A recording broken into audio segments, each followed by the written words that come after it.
今回はチェンソーマン第2部103話で、新たに分かったことを解説していきます。前回のストーリーでは、待望のチェンソーマンが登場しましたが、今回はついにデンジが登場します。この動画はチェンソーマンのネタバレを含みます。ぜひ本編を読んだ後にご覧ください。第2部の冒頭ではチェンソーカレーマンという、チェンソーマンをモチーフにしたパンが販売されていましたが、今回のストーリーでは、街中でチェンソーマン T シャツを着ている人々や、チェンソーマンの被り物を被って、呼び込みをする古着屋の店員が登場するなど、まさにこの世界の派遣キャラとして、大人気の存在となっていることがわかります。第1部の終盤ではマキマによって、チェンソーマンをキャラクターとして消費することで、民衆の恐怖心を削って弱体化するという作戦が実行され、その目論見通りに、チェンソーマンは世間で大人気のキャラクターとなり、第2部の時系列でも人気が継続しています。このマキマの策略により、第1部の終盤でチェンソーマンは大幅に弱体化していましたが、第2部でゴキブリの悪魔と戦った際の姿を見ると、チェンソーマンとなったデンジに、弱体化の影響はあまり感じられませんでした。デンジがチェンソーマンとしての戦い方を意識し始めたのは、第1部の後半からなので、これは当初よりも力の使い方が上手くなったことや、恐怖が与える影響の度合いが変わっていると考察できます。チェンソーマンの登場は、かなり迫力ある演出によるものでしたが、デンジの登場は対照的にあっさりしたもので、チェンソーマンをどう思っているのかという、街頭インタビューに答える人物として突然映し出されました。ちなみにデンジが最後に登場したのは、2020年12月14日に週刊少年ジャンプに掲載された、第1部の最終回ラブ、チェンソーだったため、リアルタイムで読み進めている読者にとっては、実に1年8ヶ月ぶりにその姿を見せたこととなります。またチェンソーマンが登場した前回のストーリーでは、その口調や行動から、これは本当にデンジなのかという意見もありましたが、久しぶりの登場となったデンジは、しっかり品がなく、そして欲にまみれた、いつも通りの姿で描かれました。ここからはそんなデンジについて、もう少し詳しく見ていきましょう。デンジは街頭インタビューに答える際に、やや横の方を向いて、他人のインタビューに聞き耳を立てており、デンジの受け答えは、すべて他人のやりとりと呼応したものになっています。まずデンジの猫を食べてねえと思いますね、というセリフは、チェンソーマンが猫を助けたのは食べるため、と語っていた老人への回答です。またチェンソーマンがクラスでめっちゃ流行ってる、と回答した女子高生には、いいよね彼、と反応しています。そしてこれ見てたら電話番号教えてほしい、という女性に対しては、チェンソーマンの電話番号は34の、と答えています。しかしこれは個人情報であるためカットとなり、女性の元には届きませんでした。このようなおバカな描写は相変わらずです。またチェンソーマンはグロくて子供には見せれないという、メタ発言を放った男性に向けては、グロいけどそこがかっこいいんだよねと返していますが、そもそもこのチェンソーマン本人が街頭でインタビューを受けるシーンは、アメコミのスーパーマンで、スーパーマン本人がインタビューを受けるシーンや、処刑人という映画の一場面がオマージュ元となっています。ちなみにこのシーンでは、チェンソーマンの名前を叫ぶ人々の前で、密かにふんぞり返ってるデンジの姿にも注目です。その後、街頭インタビューを受けていたデンジのもとに、吉田博文が姿を現します。デンジと吉田は、第1部の世界の四角編で接触したことがあるものの、デンジはそんな吉田のことを全く覚えておらず、男の顔は覚える気がないということがわかります。ちなみに第1部でのデンジと吉田の交流は非常に少なく、吉田の自己紹介のタイミングと、パワーがコベニカーでアメリカの3兄弟を引き殺した時の、わずか2回のみです。また吉田は地獄送りも免れており、デンジは地獄との往復や、サンタクロースとの戦闘の真っ只中だったため、吉田のことを覚えていないのはごく自然でしょう。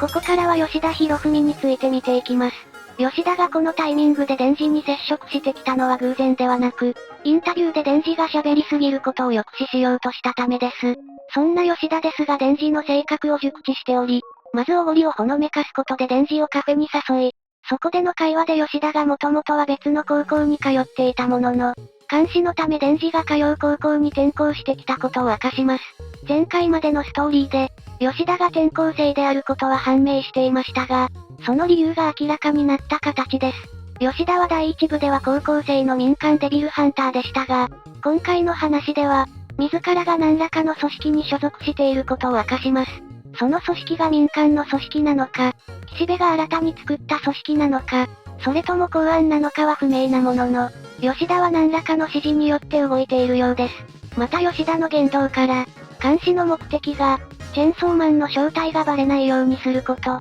と判明しており、今後はデンジと吉田の絡みがこれまで以上に増えるでしょう。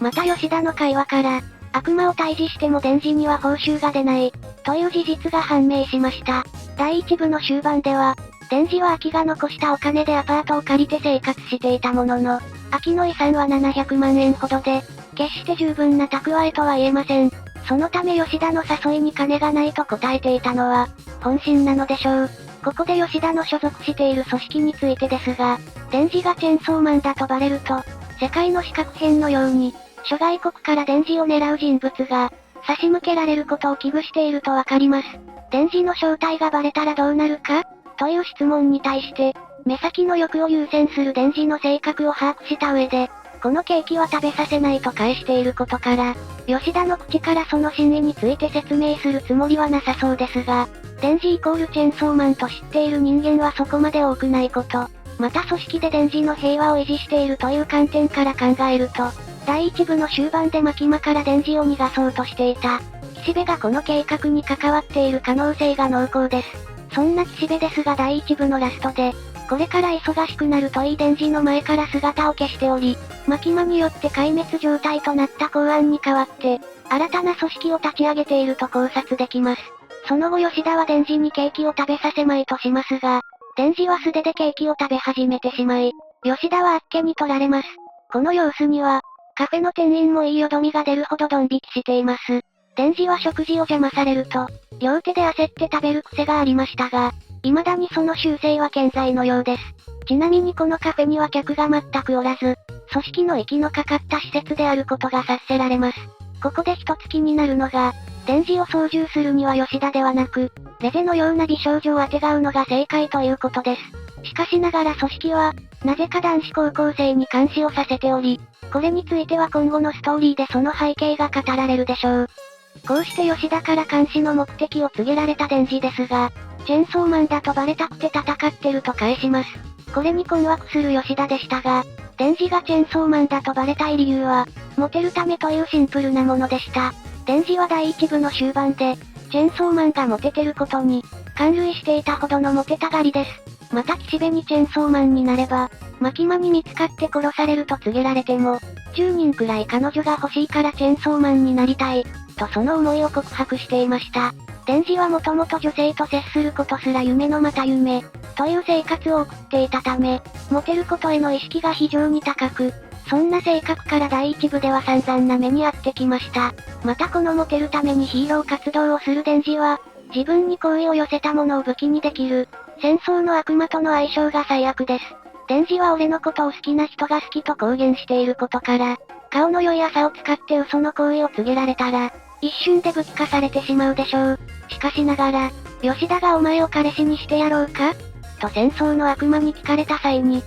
ぱりと断ったことで、戦争の悪魔がこの作戦は成功しないと学んでいる可能性も高く、吉田の陰ながらの功績は大きいと言えます。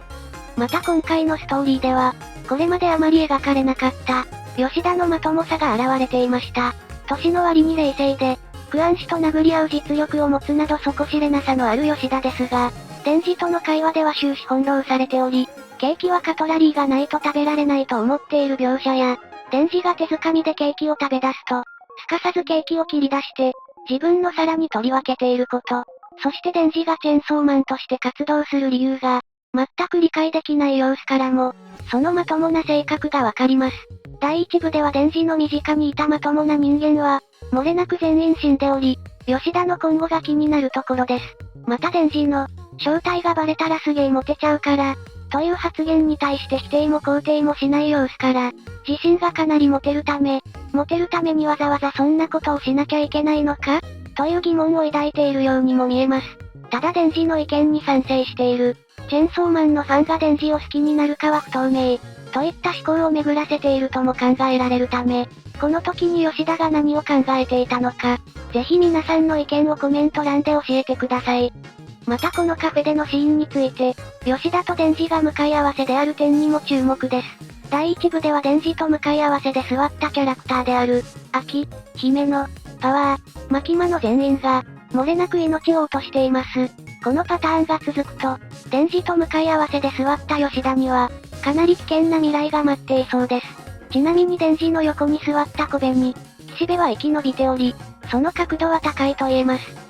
今回のストーリーではデンジと吉田が初めて言葉を交わし、デンジを監視する組織の存在が明らかになりました。第1部の終盤からブレずに、モテるためにチェーンソーマンになりたい、と発言するデンジですが、次回からは、デンジ自身がモテるための、吉田による指導が始まるかもしれません。また戦争の悪魔は朝の友達をたくさん作りたいと考えており、両者の接触や水面下での攻防が繰り広げられるといった展開も期待できます。それでは最後までご視聴ありがとうございました。この動画で紹介したもの以外にも、ぜひ独自の考察や次のストーリー展開の予想をコメント欄で教えてください。また次の動画でお会いしましょう。